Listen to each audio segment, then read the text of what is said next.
Hello दोस्तों, आपका ICIT online classes के चैनल में स्वागत है। इस चैनल को बनाया गया है कंप्यूटर के सब्जेक्ट्स को पढ़ाने के लिए। तो इसमें आपको कंप्यूटर के ऑफिस एप्लीकेशन प्रोग्रामिंग लैंग्वेज के बारे में पढ़ाया जाएगा और वो भी आसान हिंदी भाषा में आपको सिखाया जाएगा। मैं संतोष कुमार गुप्ता आपका स्वागत करता हूं। अगर मेरा वीडियो आपको अच्छा लगेगा तो आप इसे शेयर बटन पर क्लिक करके अपने फ्रेंड्स में ज़रूर शेयर करें। लाइक बटन पे क्लिक करके लाइक करें, सब्सक्राइबर बटन पे क्लिक करके बेल आइकन को ज़रूर सेलेक्ट करें। इससे कोई नया वीडियो मैं बनाता हूं तो उसका अलर्ट आपको तुरंत मिल जाया करेगा। तो चलिए मैं आज का क्लास आपको स्टार्ट कराता हूं। तो देखिए, आज का जो क्लास होगा ये बहुत ही इम्पोर्टेंट होगा। इसमें आपको कंप्यूटर के कुछ ट्रिक्स बताए जाएंगे और ये ट्रिक्स काफ़ी काम वाले होते हैं जब आप कंप्यूटर पे काम कर रहे होते हैं। और अगर आप कंप्यूटर के बहुत एक्सपर्ट हैं, काफ़ी दिनों से काम कर रहे हैं और आपको लगता है कि मैं कंप्यूटर को बहुत अच्छे से जान रहा हूँ, तो मैं जो आपको ट्रिक्स बताऊँगा हो सकता है आप उस ट्रिक्स को ना जान रहे हों। तो अगर आप अपने काम में इन ट्रिक्स को यूज करेंगे तो आपका काम और जल्दी से आसानी से हो जाया करेगा। चलिए, सबसे पहले मैं आपको एक ट्रिक बताना चाहता हूँ। ये ट्रिक जो होगा ये क्लिप बोर्ड से रिलेटेड होगा। दोस्तों, पहले क्लिप बोर्ड का मैं आपको एक परिचय दे दूँ। हमारा जो क्लिप बोर्ड होता है ये विंडो का एक एप्लीकेशन होता है। हम लोग जिन डेटा को कॉपी या कट करते हैं तो वो डेटा क्लिप बोर्ड में जाके उपलब्ध हो आते हैं और हम आप जब पेस्ट कमांड चलाते हैं तो ये डेटा जो क्लिप बोर्ड में होते हैं वही ही आपको पेस्ट कमांड चलाने पे मिल जाते हैं। तो मैं आज आपको क्लिप बोर्ड के बारे में कुछ बताना चाहता हूँ। तो जैसे आप देखते होंगे ये जो आपको कैटेगरी दिख रहा है इसमें नीचे क्लिप बोर्ड लिखा है। तो आप ऑफिस के किसी भी एप्लीकेशन में काम करेंगे तो आपको एक क्लिप बोर्ड मिलेगा। आप यहाँ क्लिप बोर्ड पे क्लिक कर दीजिए तो यहाँ साइड में क्लिप बोर्ड का एक बॉक्स खुल जाएगा। क्योंकि अभी मैंने कोई डेटा कॉपी या कट नहीं किया है तो आपका क्लिप बोर्ड जो है ये आपको एम्प्टी दिख रहा है। अभी आप क्या करेंगे, ऐसे यहाँ राम लिखा हुआ है, अगर मैं इसको सेलेक्ट करके कॉपी करूँगा तो आप देखेंगे कि आपका क्लिप बोर्ड में यहाँ राम आ जाएगा। तो अब अगर आप कहीं भी कर्सर रख के पेस्ट कमांड चलाएंगे तो आपका जो क्लिप बोर्ड में राम है वो आपको यहाँ पे मिल जाएगा।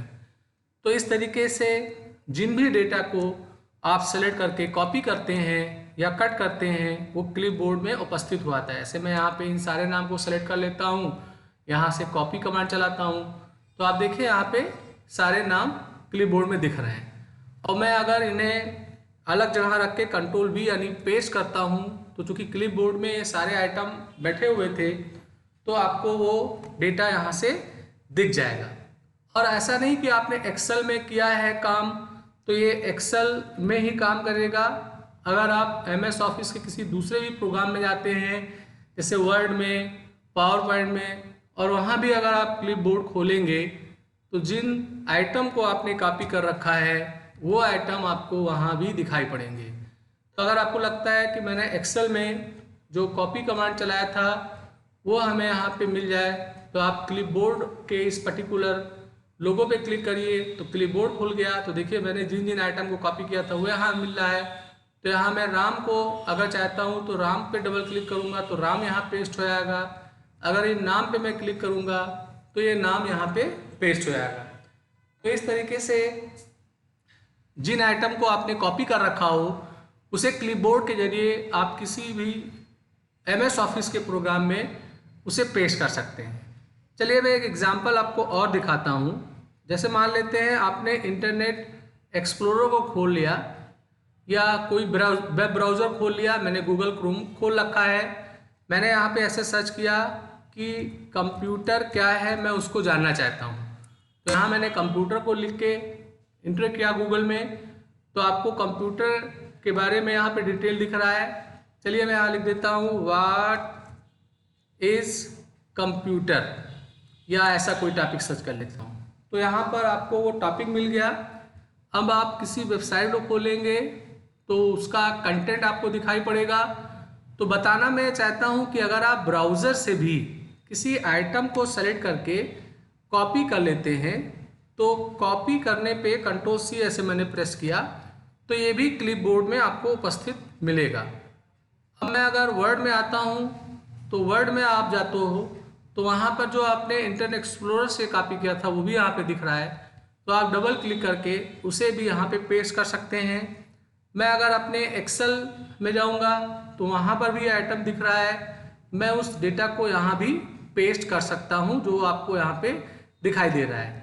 तो इस तरीके से आप किसी भी एप्लीकेशन में रह के विंडोज़ में कॉपी या कट कमांड चलाते हैं तो क्लिपबोर्ड में उपस्थित हो जाता है और आप क्लिपबोर्ड के जरिए उसे आप यहाँ पे पेस्ट कर सकते हैं।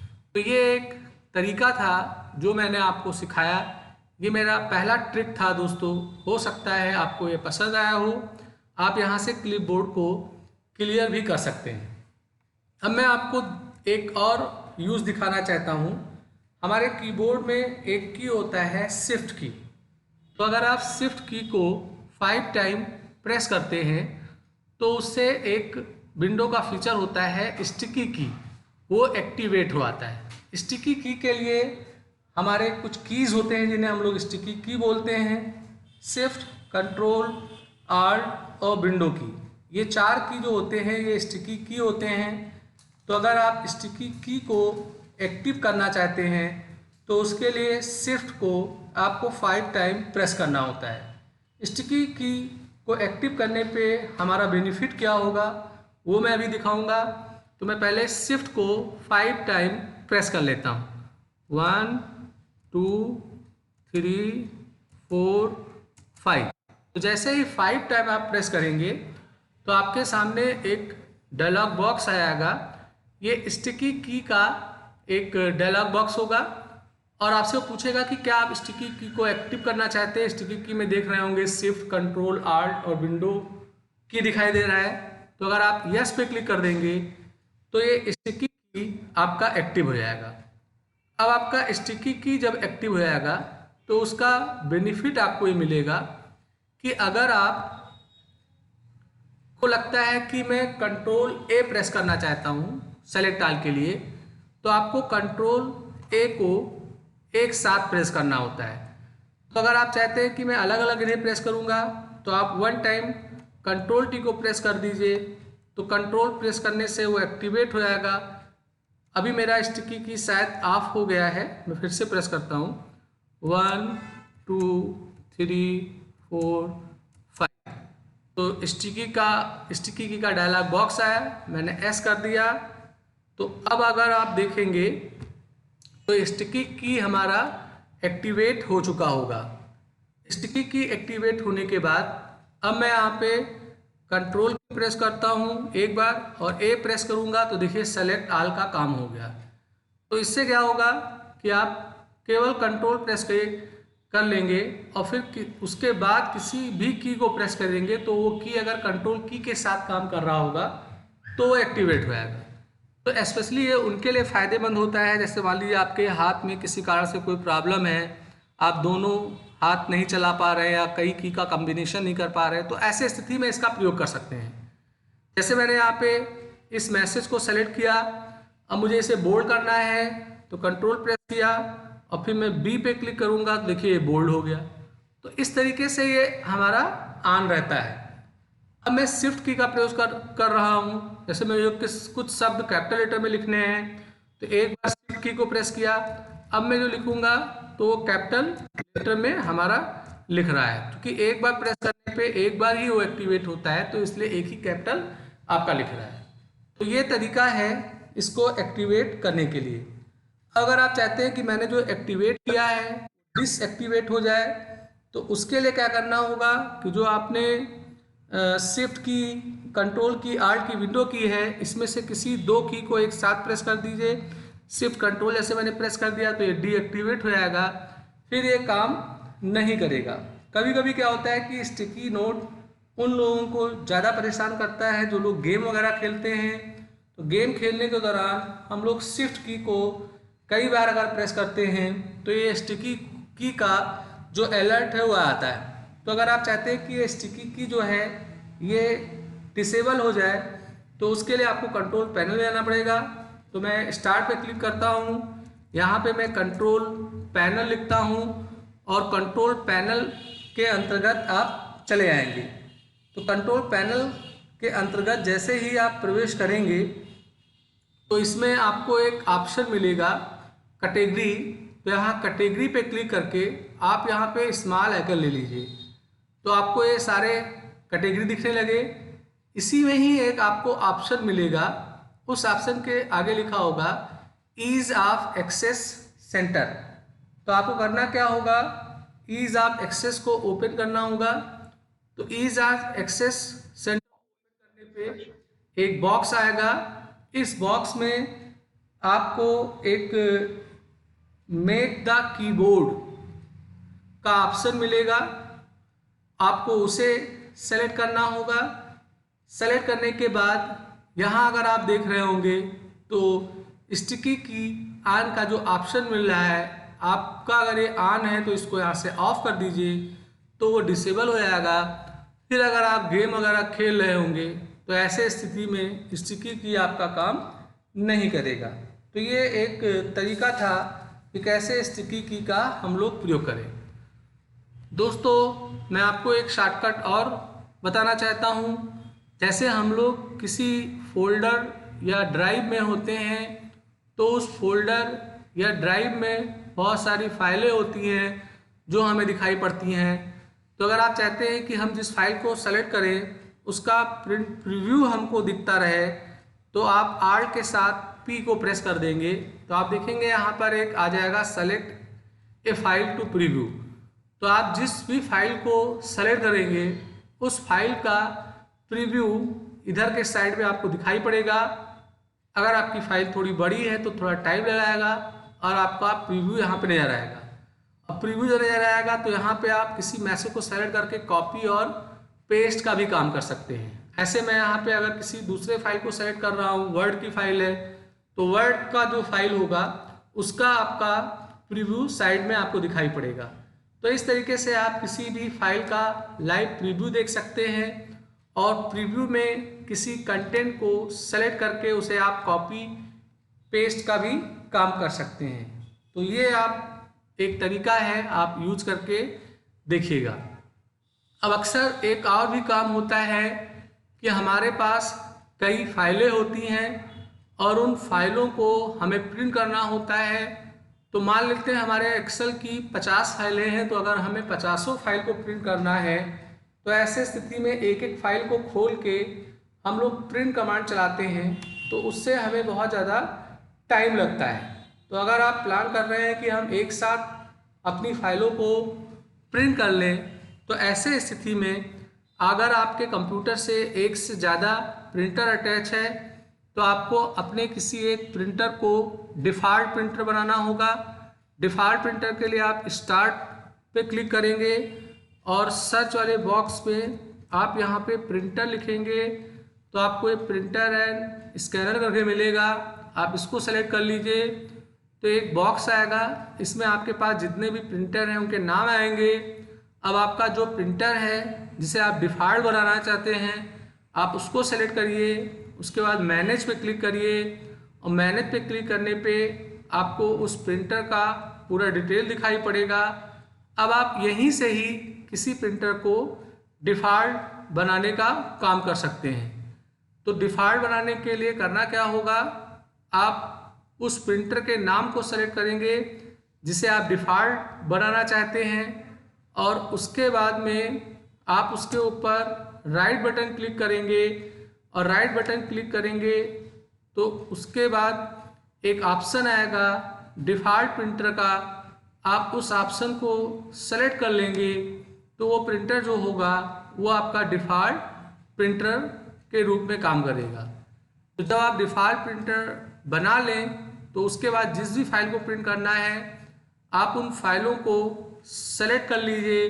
जैसे मैं यहाँ पे कई फाइलों को सेलेक्ट कर रहा हूँ, एक्सेल के फाइलों को, तो मेरे पास कई फाइलें हैं 1 2 3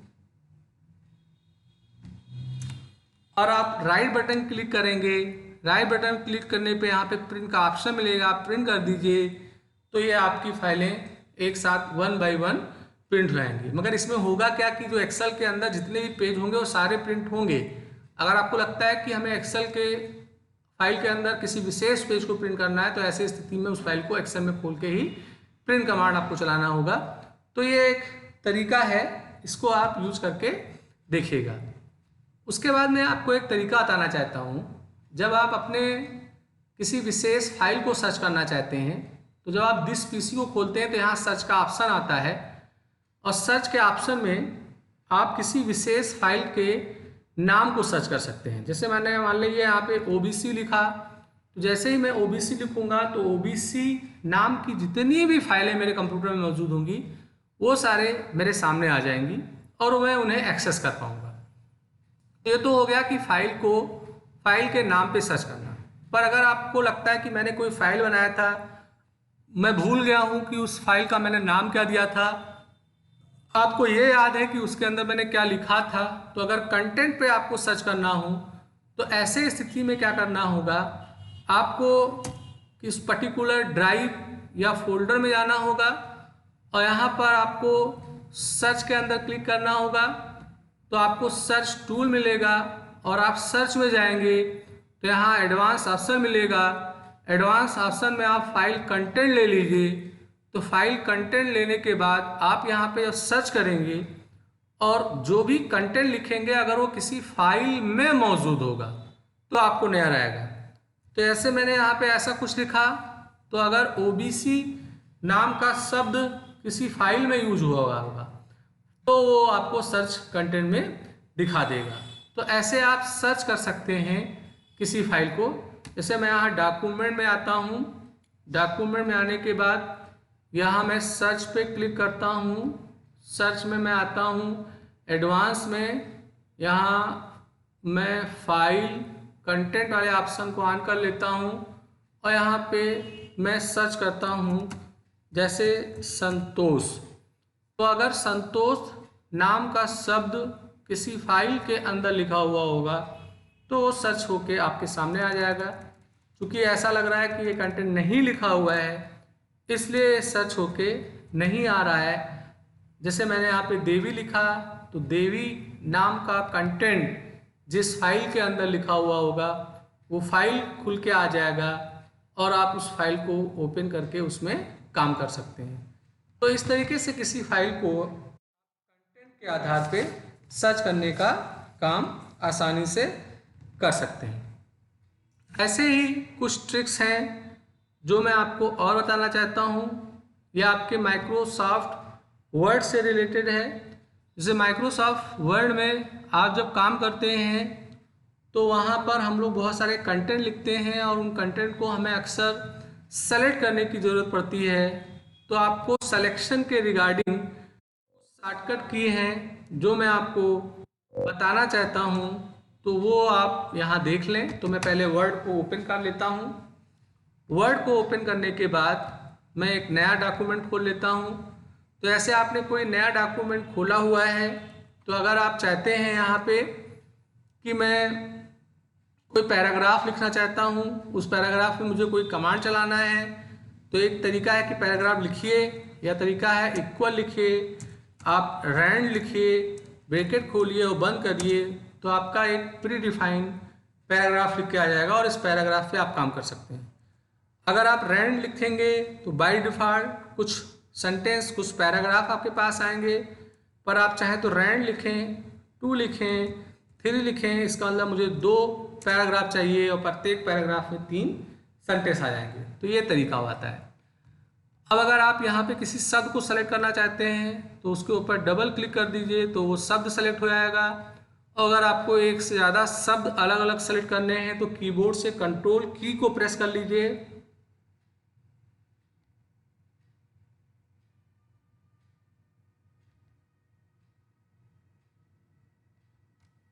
और जिस जिस शब्द पे आप क्लिक करेंगे सिंगल क्लिक, वो शब्द सेलेक्ट हो जाएगा। उसको आप कॉपी भी कर सकते हैं और कहीं पे पेस्ट भी कर सकते हैं।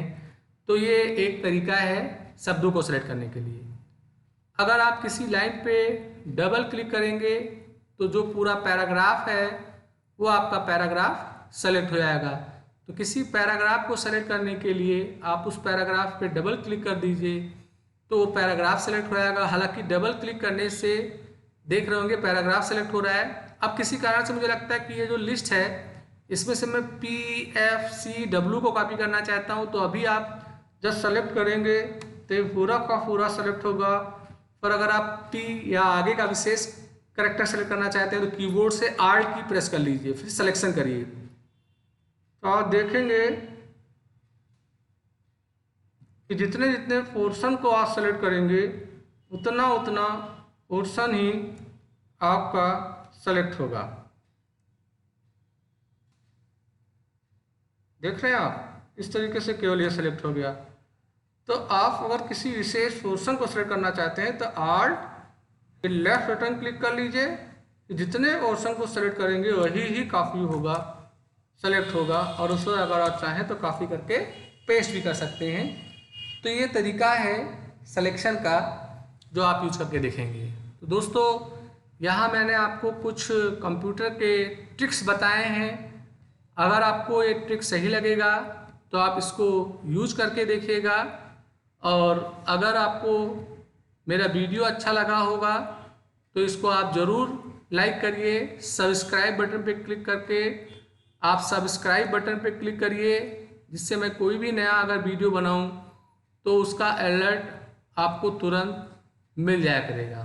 तो दोस्तों आज का क्लास मैं यहीं पे समाप्त करता हूं। आपको मेरा वीडियो अच्छा लगा होगा तो इसको आप ज़रूर लाइक करिएगा। आपका दिन शुभ हो।